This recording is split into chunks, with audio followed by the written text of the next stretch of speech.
Dans cette vidéo, on va simplement terminer avec un petit bilan sur le chapitre des statistiques descriptives. Dans ce chapitre, tu as vu un certain nombre d'outils, des tableaux, des graphiques, des descripteurs numériques, qui permettent de synthétiser ou de résumer l'information contenue dans une série de valeurs qui ont été mesurées ou observées. La première question qui te vient sûrement est « Pourquoi y en a-t-il autant ? Est-ce vraiment nécessaire de connaître tous ces outils ?» Alors pour répondre à ça, sache d'abord que la liste que tu as vue à travers les vidéos de ce chapitre est loin d'être exhaustive. Il existe bien d'autres outils du même genre.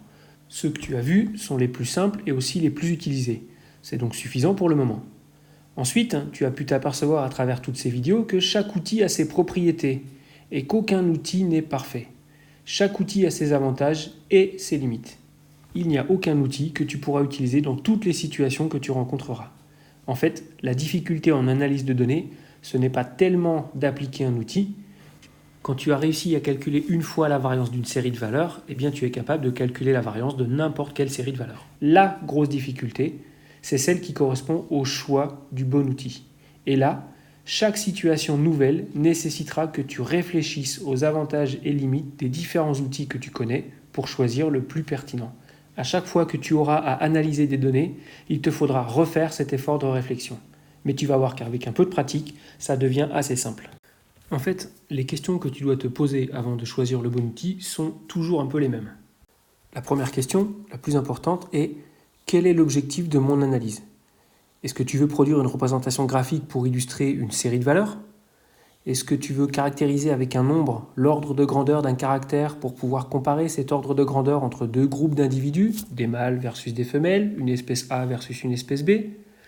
Est-ce que tu veux mesurer la variabilité d'une série de valeurs ? Ces questions d'ordre statistique découlent en fait du problème biologique ou géologique de départ. Et c'est la traduction de la question de biologie ou de géologie en une question statistique qui est sans doute l'étape clé dans ce processus de choix. Par exemple, si la question biologique de départ est la suivante, existe-t-il un dimorphisme sexuel chez les orques ? Alors qu'est-ce qu'un dimorphisme sexuel ? Simplement une différence morphologique entre mâle et femelle, si bien que quand on regarde un individu, on sait si c'est un mâle ou une femelle. Eh bien, tu pourrais par exemple mesurer l'aileron dorsal de plusieurs individus et comparer la taille de cet aileron entre des mâles et des femelles. Statistiquement, de quoi as-tu besoin une fois que tu as deux séries de valeurs de taille d'aileron ?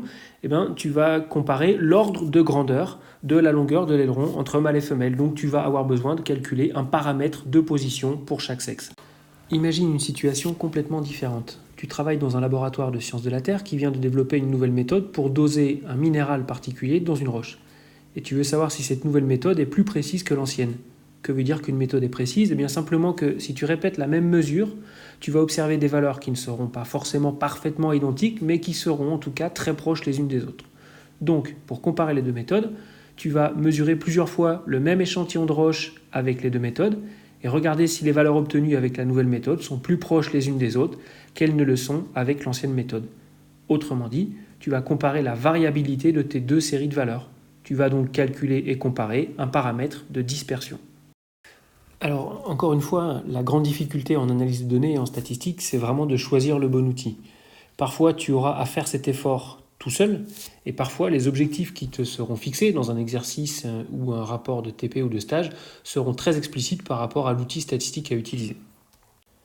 Une seconde question très récurrente dans ce choix concerne la nature du caractère que tu étudies.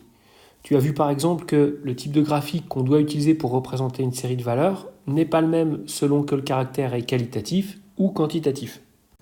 Enfin, il est toujours important de jeter un œil à la distribution des valeurs. Est-ce que tu as une distribution symétrique ou pas ? Y a-t-il dans les données des valeurs extrêmes ou pas ? Tu as vu par exemple que la moyenne est très sensible aux valeurs extrêmes et que si tu veux décrire l'ordre de grandeur d'un caractère, autrement dit calculer un descripteur de position pour une série de valeurs dans laquelle il y a quelques valeurs extrêmes, alors il est préférable d'utiliser la médiane plutôt que la moyenne parce que la médiane est insensible aux valeurs extrêmes. Voilà, on a maintenant fait le tour du chapitre sur les statistiques descriptives. Il ne te reste qu'à mettre en application tout ce que tu as vu.